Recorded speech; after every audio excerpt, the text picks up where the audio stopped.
Hello, coming back at you with a video that is something I'm excited to do just because I feel like Studio One doesn't get a lot of hype seemingly in some spaces, and I think it's a really good DAW and it's really been helping me, I feel like, grow as a producer. So I wanted to share with you some of the things that I really like about the DAW. One of the cool things is that it's now going to be available on Splice.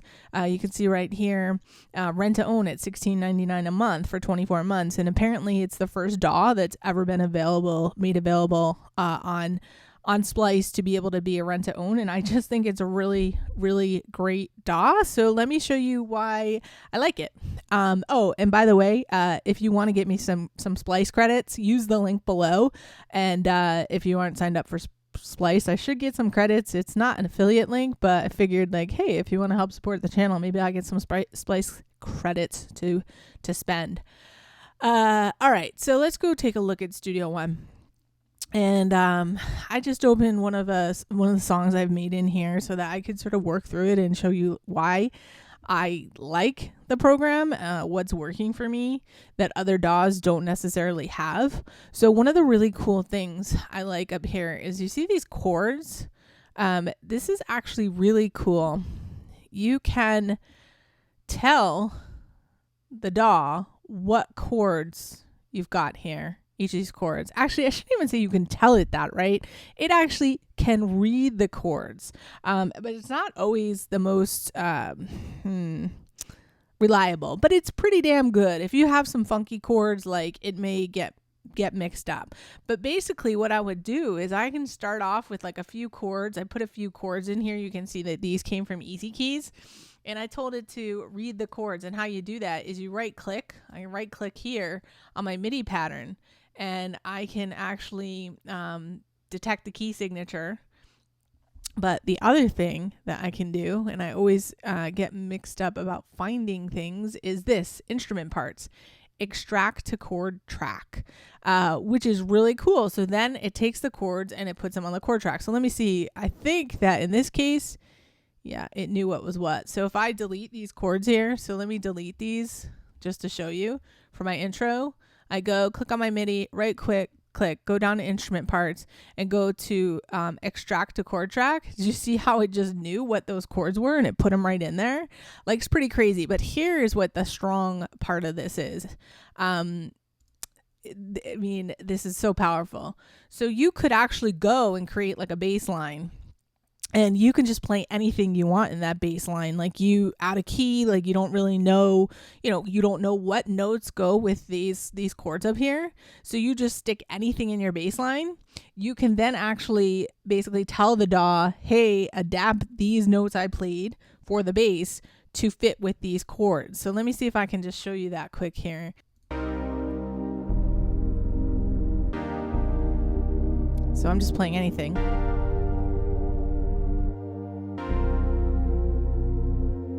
Like, totally just played anything.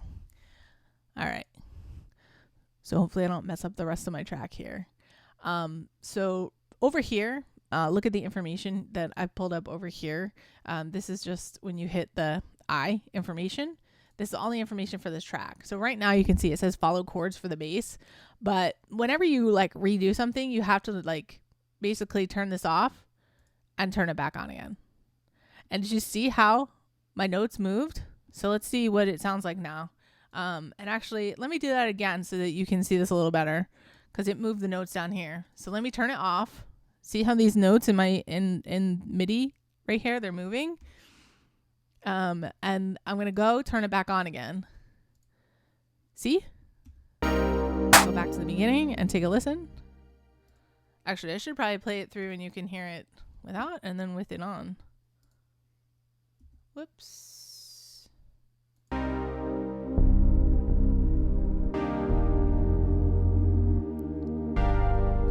And you might want to pull them up an octave, right? I mean, it went to the closest. I was playing it really down low.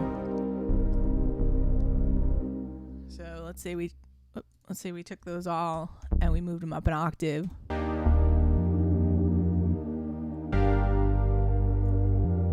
You can go back and play with this. Like, maybe I want to move that down an octave. I don't know why it extended it.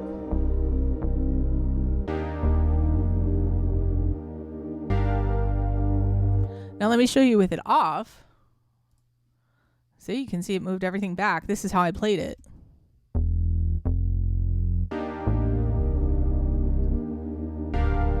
Right? Obviously, like totally out of key. So to me, this is absolutely amazing in terms of somebody who, you know, just trying to make music, right? That's like, and thank you for, you know, I had somebody comment, and it really it really meant a lot to me. Basically, they said, hey, I really like your approach in that you're just trying to get out there, do your thing, not really, you know, letting anything get in your way. And I think that's the part of it. Like, so long things got in my way. Like, technology wasn't where I needed it to be. I just felt like some of the mountains were insurmountable for me to start producing. And then technology like this comes out, and it's like, use it, you know, like if you are somebody that wants to make music and you have these mountains in the way because you don't know all the theory, and, you know, you gotta like think you have to learn all about your circle of fifths and figure out different scales, and like, I don't have time for that. You know, I've got 2 kids, I got a family, I have a full-time job. I don't have time for that. So this to me is just amazing that I was able to jump into this program and have the algorithm, whatever they're using, to help me be able to have an idea, get it down, and then say, okay, we'll put this into key now. And so it's really cool. So it's not just bass. You can use it for anything. You can use it for melodies. You know, it's really, really cool. And the whole thing with also the way that, okay, so let me go on. I'm like getting all excited about this one thing. I've been going on for like a while about it, but there's other things. Like, I do like the arranger. I do use this up here, so I'm able to arrange all my tracks. And I'm sure you can do this in other DAWs, but it's like really nice because, like, here's my verse. If I just hold down Alt and I drag my verse over here, I have it instantly copied. You know, it copies it, pulls it over there. So I feel like it's fast to like arrange songs in here. It's really intuitive. Like a linear DAW like this, it just makes sense the way you lay things out.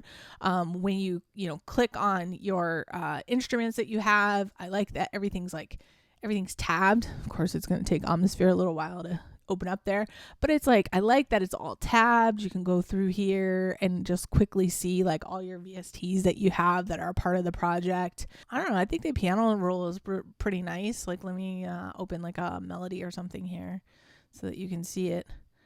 You can just see all the information down here like you're used to, your sustain pedal, modulation, velocity. I like the different colors for different notes. Like, I feel like the whole color coding thing just, I don't know, it feels natural. Down here in the piano roll, you can even force it to say, like, so this is C minor. So you could force it to say, hey, hold everything I put on the piano roll, I want it to be in a C minor. And now force it, and you see everything just turn blue here.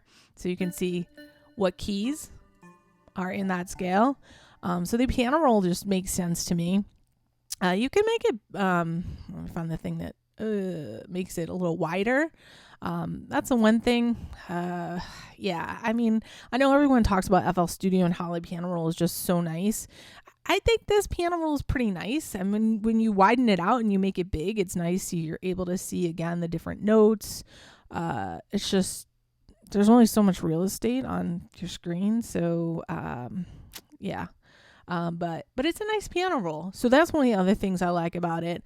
The other cool thing I do like about it is the integration with Melodyne, because the ARA technology that it has inside here, which I know other DAWs like Ableton don't necessarily have when they're hooking up with Melodyne.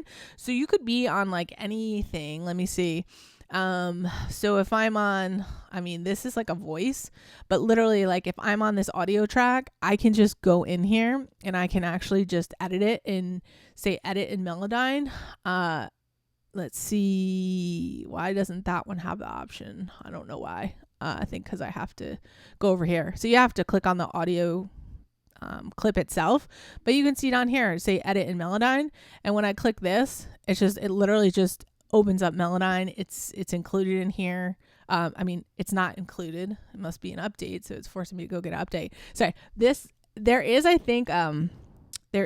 a version of Melodyne that is included with Studio One 4. This is not the version. This version is the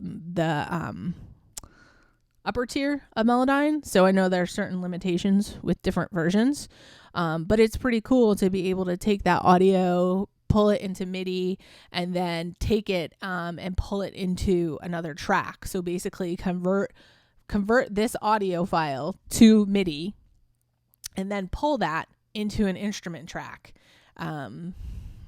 Let's see. Let me open an instrument track here. Do I have any instrument tracks I can use? Let me just double this one. So I'll just pull it above. All right. So you see that that's, we've got Melodyne open. And when we pull it up to this instrument, now all those notes, what was in the audio is now in MIDI, which is extremely incredible, because then you can actually go and you can manipulate something. So if you had like a melody that was in like a sample loop, but you wanted to like go break it down, manipulate it further, you could use Melodyne to go do that. Again, this Melodyne functionality that I'm showing you, I don't know if it's available out of the box in Studio One. I do think you have to upgrade, but you get a decent upgrade price when you go do that, because with Studio One you get like the entry level Melodyne, so then you go and you upgrade, and I want to say if you can catch a sale, it's like $250 to get the highest level, which is really cool. Melodyne's a really neat program. You can do a lot with it. I clearly don't even I don't have an idea, like haven't even scratched the surface of what you can do with it, but it's powerful. I've played around. I've moved things into MIDI, put them in an instrument, and then just like played around with them. Let's see, where am I here? So let's see what this, who knows what this is. It was just like a vocal loop. Yeah. Sounds like absolutely nothing. Wasn't the greatest example. Some things convert to MIDI better than others. This is just like a vocal sample. So, that's what that was. That's why it converted so badly. It wasn't the best example to give. Oh, there's a pattern editor for drums. Like, that's pretty cool. I'm going to add impact here. So this is like your drum sampler, right? Where you load all your drum sounds into. Let me just go I'll pick something to load into here.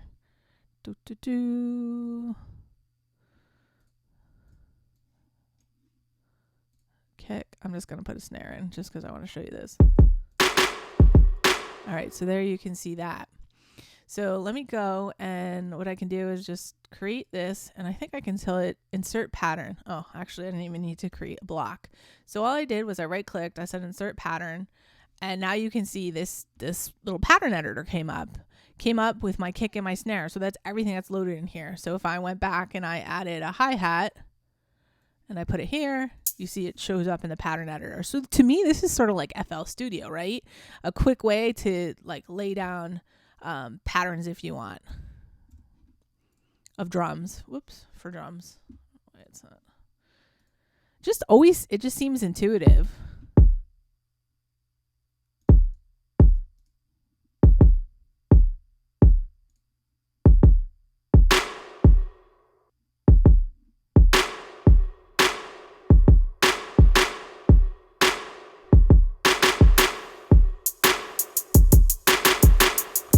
So pretty quickly, you can lay stuff down and then just add to it, right? So I want to bring back, let's say, just perks here.